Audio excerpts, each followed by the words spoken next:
नमस्कार दोस्तों, आपका स्वागत है हमारे चैनल इंडो सागा पर। आज के एपिसोड में आप देखेंगे अभिमन्यु का अद्वितीय साहस जब वह महाबली द्रोणाचार्य द्वारा रचित अजेय चक्रव्यूह में प्रवेश करता है। इस महाकाव्य युद्ध में अभिमन्यु की अप्रतिम वीरता और उसकी अद्भुत युद्ध कौशल आपको रोमांचित कर देंगे। तो बने रहिए हमारे साथ और देखिए इस महान योद्धा की कहानी जो महाभारत के इतिहास में हमेशा के लिए अमर हो गई। अपनी रथ पर सवार होकर अभिमन्यु ने धृतराष्ट्र की सेना के योद्धाओं पर अपने तीरों की वर्षा की, जो सभी शत्रुओं को परास्त करने वाले और महान साहस से युक्त थे। अग्नि के वर्तुल की तरह तेजी से घूमते हुए उसने द्रोण, कर्ण, कृपाचार्य, शल्य, अश्वत्थामा, भोजवंशीय कृतवर्मा, बृहद्बल, दुर्योधन, सोमदत्त, शक्तिशाली शकुनी और विभिन्न राजा, राजकुमार और सैनिकों को बेध डाला। श्रेष्ठ हथियारों के माध्यम से अपने शत्रुओं का संहार करते हुए सुभद्रा के शक्तिशाली पुत्र ने अपनी ऊर्जा से हर जगह उपस्थिति दर्ज कराई। सुभद्रा के पुत्र की असीम ऊर्जा को देखकर धृतराष्ट्र की सेना कांप उठी। युद्ध में महान कौशल के उस योद्धा को देखते हुए द्रोणाचार्य, जो महान बुद्धि के धनी थे, अपनी प्रसन्नता से आंखें चौड़ी करते हुए कृपाचार्य की ओर तेजी से आए और उन्हें संबोधित करते हुए बोले, पांडवों के प्रमुख के रूप में सुभद्रा का युवा पुत्र अभिमन्यु आ रहा है। मैं किसी भी धनुर्धर को युद्ध में उसके समान नहीं मानता। यदि वह केवल इच्छा करे तो इस विशाल सेना का संहार कर सकता है। द्रोणाचार्य के इन शब्दों को सुनकर, जो उनकी प्रसन्नता को व्यक्त कर रहे थे, दुर्योधन अभिमन्यु पर क्रोधित हुआ और हल्की मुस्कान के साथ द्रोणाचार्य की ओर देखा। वास्तव में दुर्योधन ने कर्ण, राजा बलहिका, दुशासन, मद्रों के शासक और अपनी सेना के कई अन्य महान रथ योद्धाओं से कहा, क्षत्रियों के पूरे वर्ग के गुरु, जो ब्रह्म के सभी जानकारों में श्रेष्ठ हैं, इस अर्जुन के पुत्र को मारने की इच्छा नहीं रखते। कोई भी युद्ध में गुरु द्रोण से जीवन बचाकर नहीं जा सकता। यहां तक कि स्वयं विध्वंसक भी यदि शत्रु के रूप में गुरु द्रोण के खिलाफ आगे बढ़े। हम क्या कहें फिर किसी भी नश्वर के बारे में। मैं यह सत्य कहता हूं, यह अर्जुन का पुत्र है और अर्जुन गुरु द्रोण का सबसे प्रिय शिष्य है। इसी कारण से गुरु द्रोण इस युवक की रक्षा कर रहे हैं। शिष्य और उनके पुत्र हमेशा सदाचारी लोगों को प्रिय होते हैं। द्रोणाचार्य द्वारा संरक्षित अर्जुन का यह युवा पुत्र स्वयं को वीर मानता है। वह केवल एक मूर्ख है जो अपने बारे में ऊंची राय रखता है, इसलिए बिना विलंब किए उसे कुचल दो। दुर्योधन द्वारा इस प्रकार संबोधित किए जाने पर कौरव योद्धाओं ने क्रोध से भरकर और अपने शत्रु को मारने की इच्छा से द्रोण के सामने ही सुभद्रा के पुत्र पर धावा बोला। विशेष रूप से कुरुओं में बाघ के समान दुशासन दुर्योधन के इन शब्दों को सुनकर जवाब देते हुए बोला, हे भ्राता, मैं आपको बताता हूं कि मैं पांडवों और पांचालों के सामने ही इस अभिमन्यु को मार डालूंगा। मैं आज सुभद्रा के पुत्र को ऐसे निगल जाऊंगा जैसे राहु सूर्य को निगलता है। यह सुनकर कि सुभद्रा का पुत्र मेरे द्वारा मारा गया है, ये दोनों कृष्ण और अर्जुन, जो अत्यधिक अभिमानी हैं, निस्संदेह इस मनुष्यों की दुनिया को छोड़कर मृत आत्माओं के क्षेत्र में चले जाएंगे। फिर जब पांडव अभिमन्यु की मृत्यु का समाचार सुनेंगे तो यह स्पष्ट है कि वह सभी निराशा में अपने प्राण त्याग देंगे। इसलिए यह स्पष्ट है कि इस एक शत्रु के मारे जाने पर आपके सभी शत्रु मारे जाएंगे। हे महाराज, मुझे आशीर्वाद दीजिए, मैं आपके इस शत्रु को मार डालूंगा। यह कहकर धृतराष्ट्र का पुत्र दुशासन क्रोध से भरकर जोर से गरजते हुए सुभद्रा के पुत्र पर धावा बोला और तीरों की वर्षा कर दी। अभिमन्यु ने उस पर 26 तीखे तीरों से प्रहार किया। दुशासन क्रोध से भरा हुआ उग्र हाथी की तरह अभिमन्यु के साथ उस युद्ध में तीव्रता से लड़ा। दोनों रथ युद्ध में निपुण अपने अपने रथों के साथ सुंदर चक्र बनाते हुए लड़े, एक बाईं ओर और दूसरा दाईं ओर। फिर अभिमन्यु ने अपने अंगों पर लगे तीरों से आहत होते हुए भी मुस्कुराते हुए अपने शत्रु दुशासन को संबोधित किया, जो उसके सामने खड़ा था, और कहा, सौभाग्य से आज मैं युद्ध में उस अभिमानी योद्धा को देख रहा हूं जो क्रूर है, जिसने अपने धर्म को त्याग दिया है और जो जोर से अपनी प्रशंसा करता है। ओ मूर्ख, शीघ्र ही आप दूसरों की संपत्ति की लूट, क्रोध, शांति के प्रति घृणा, लालच, अज्ञानता, अन्याय और उत्पीड़न और पांडवों के राज्य को छीनने का फल प्राप्त करो।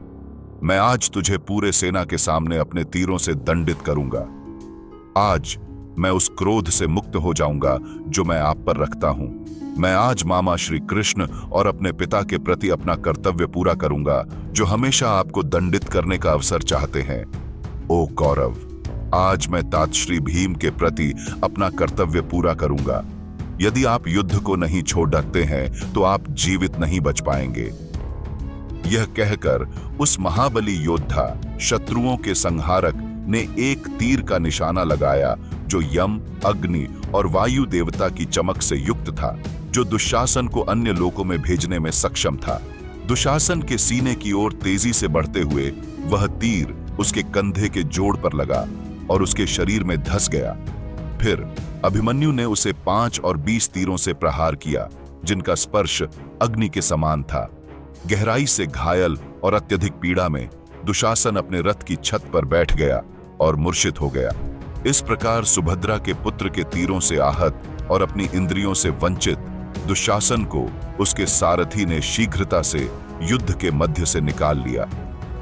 यह देखकर पांडव, द्रौपदी के 5 पुत्र विराट, पांचाल और कैकेयी शेर की गर्जना करने लगे। पांडवों की सेना प्रसन्नता से भरकर विभिन्न प्रकार के वाद्य यंत्रों को बजाने लगी। सुभद्रा के पुत्र के इस कारनामे को देखकर वे हंसी खुशी में झूम उठे। अपने उस कठोर और अभिमानी शत्रु को इस प्रकार पराजित होते देख वे महान रथ योद्धा, जैसे कि द्रौपदी के 5 पुत्र, जिन्होंने अपने ध्वज पर यम, मरुत, इंद्र और अश्विनों की छवियां धारण की थीं, और सत्यकी, चैकितान, धृष्टद्युम्न, शिखंडी, कैकेयी, धृष्टकेतु, मत्स्य, पांचाल, श्रींजय और युधिष्ठिर के नेतृत्व वाले पांडव प्रसन्नता से भर गए। सभी तेजी से द्रोण के व्यूह को भेदने के इच्छुक आगे बढ़े। फिर एक भीषण युद्ध छिड़ गया, जिसमें सभी योद्धा अडिग और विजय की इच्छा से प्रेरित थे। उस भयानक संघर्ष के दौरान दुर्योधन ने कर्ण से कहा, देखो, वीर दुशासन, जो अब तक युद्ध में शत्रुओं का संहार कर रहा था, अंततः अभिमन्यु के हाथों पराजित हो गया है।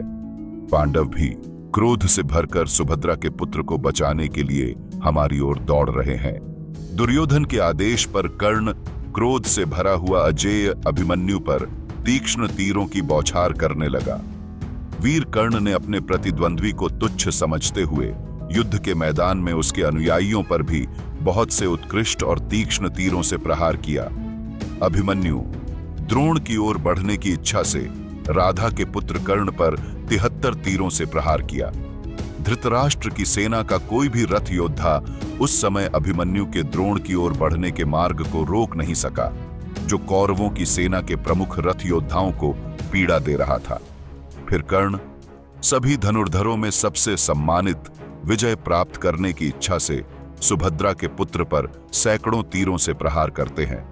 उन सभी अस्त्र शस्त्रों में निपुण कर्ण अभिमन्यु को पीड़ा देने लगा।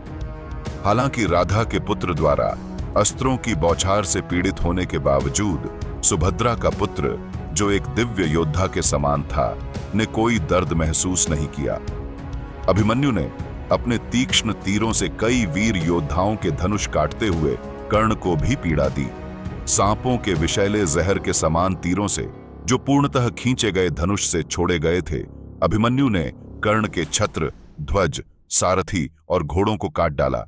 कर्ण ने अभिमन्यु पर 5 सीधे तीर मारे, लेकिन अभिमन्यु ने उन्हें बिना किसी परेशानी के उसका सामना किया। अभिमन्यु ने महान वीरता और साहस से युक्त होकर एक ही तीर से कर्ण के धनुष और ध्वज को काटकर भूमि पर गिरा दिया।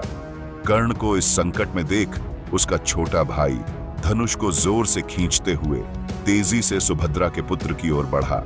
पांडव और उनके अनुयायियों ने जोर जोर से जयकारे लगाए और अपने वाद्य यंत्र बजाए और सुभद्रा के पुत्र की वीरता की प्रशंसा की।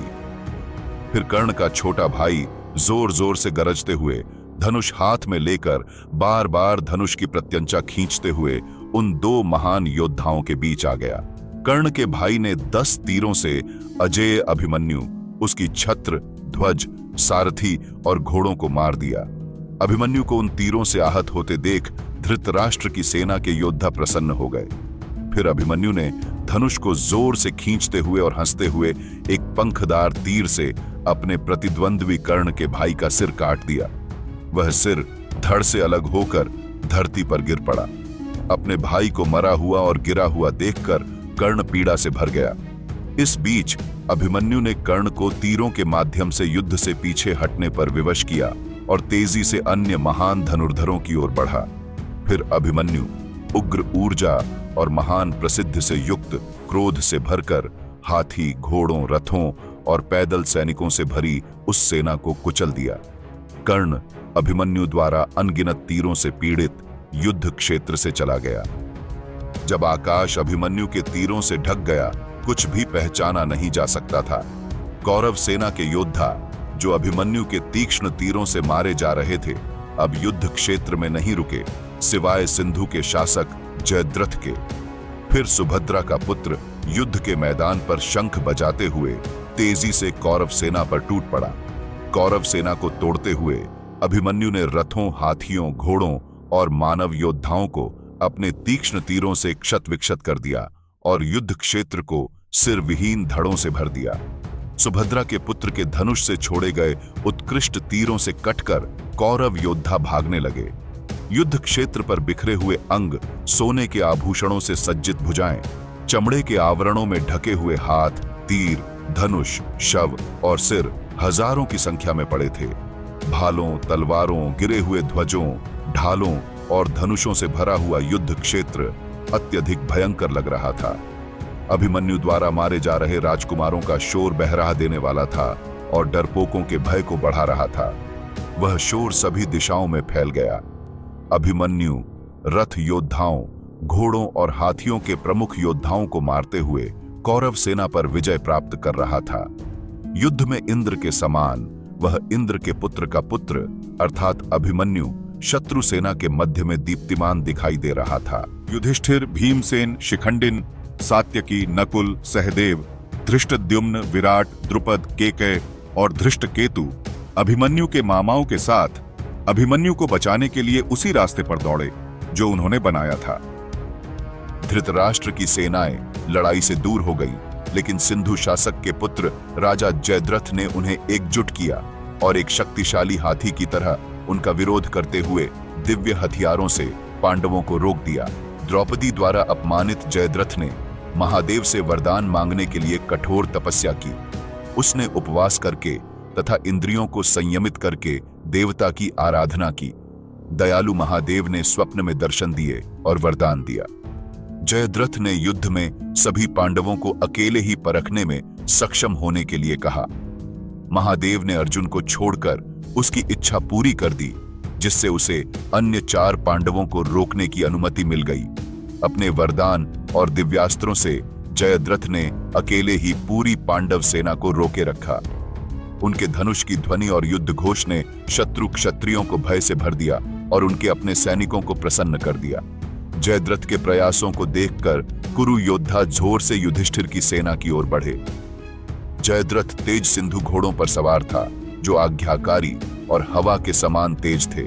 चांदी के वराह मानक, श्वेत छत्र और राज पताकाओं से सुशोभित उनका रथ चंद्रमा के समान चमक रहा था।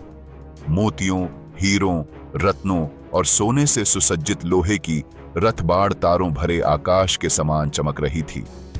उन्होंने अपना विशाल धनुष खींचकर अर्जुन के पुत्र द्वारा बनाई गई व्यूह रचना के रिक्त स्थानों को असंख्य बाणों से भर दिया। जयद्रथ ने 3 बाणों से सात्यकी को, 8 से भीम को, 60 से धृष्टद्युम्न को, 5 से द्रुपद को और 10 से शिखंडी को घायल कर दिया। उसने कैकेय को 25 बाणों से और द्रौपदी के 5 पुत्रों को 3-3 बाणों से मारा। युधिष्ठिर को 70 बाण लगे और जयद्रथ ने अपने अविश्वसनीय कौशल का प्रदर्शन करते हुए शेष पांडव सेना पर बाणों की वर्षा कर दी। युधिष्ठिर ने जयद्रथ का धनुष काट दिया, लेकिन जयद्रथ ने तुरंत दूसरा धनुष उठा लिया, जिससे युधिष्ठिर और अन्य लोग घायल हो गए। तब भीम ने 3 बाणों से जयद्रथ का धनुष, ध्वज और छत्र काट डाला। जयद्रथ ने भीम के ध्वज, धनुष और घोड़ों को गिराकर जवाब दिया। भीम सात्यकी के रथ पर चढ़ गए।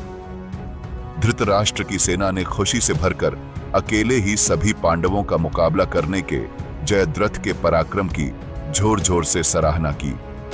जयद्रथ ने कई योद्धाओं और हाथियों का वध करके अभिमन्यु द्वारा बनाए गए मार्ग को भर दिया। मत्स्य, पांचाल, कैकेयी और पांडवों के उस तक पहुंचने के जोरदार प्रयासों के बावजूद कोई भी जयद्रथ का सामना नहीं कर सका। महादेव के वरदान के कारण उन्होंने धृतराष्ट्र के शत्रुओं द्वारा द्रोण के व्यूह को भेदने के हर प्रयास को सफलतापूर्वक रोका। जैसे ही जयद्रथ ने पांडवों को रोका, धृतराष्ट्र के सैनिकों और दुश्मन के बीच युद्ध भयंकर हो गया।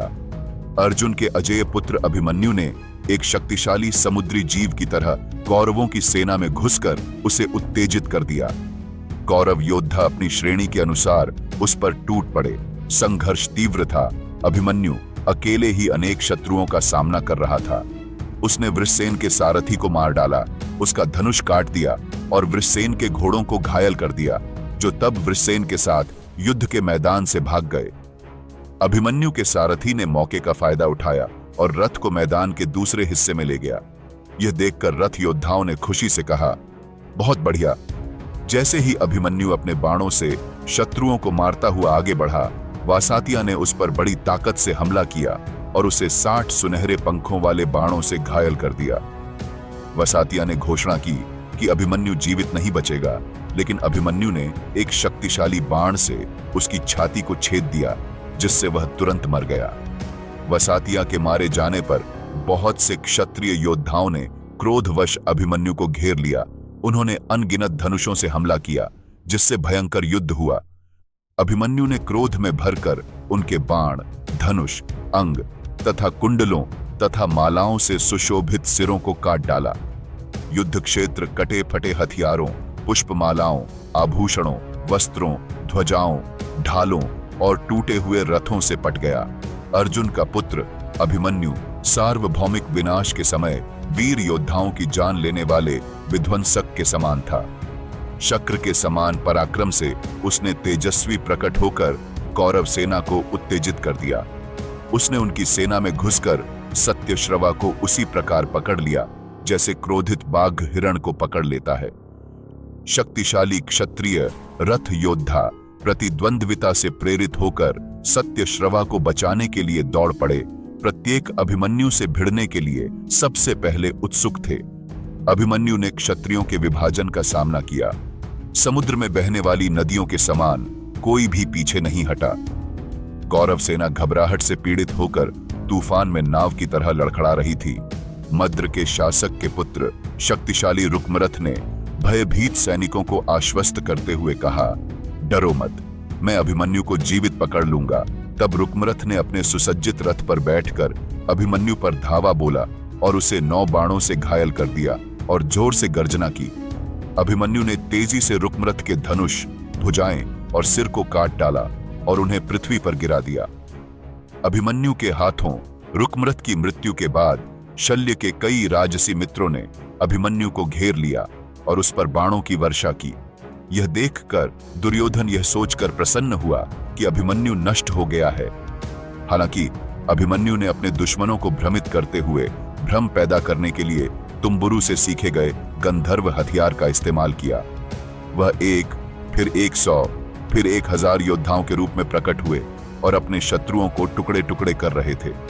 अभिमन्यु का क्रोध कांटे से घायल हुए हाथी के समान था और उसने तेजी से कई राजकुमारों की जान ले ली। उनके शरीर पृथ्वी पर गिर पड़े। उनके तीखे बाणों ने शत्रु के धनुषों, सारथियों, ध्वजों और सेनाओं को नष्ट कर दिया। जैसे आंधी में आम के छोटे छोटे वृक्ष गिर जाते हैं, उसी प्रकार उसने सैकड़ों राजकुमारों को मार डाला, जिससे दुर्योधन भय से भर गया। हमारे चैनल इंडो सागा पर इस एपिसोड को देखने के लिए आपका धन्यवाद। हमें उम्मीद है कि आपको यह एपिसोड पसंद आया होगा। कृपया हमारे चैनल को सब्सक्राइब करें, वीडियो को लाइक करें और अपने मित्रों के साथ शेयर करें।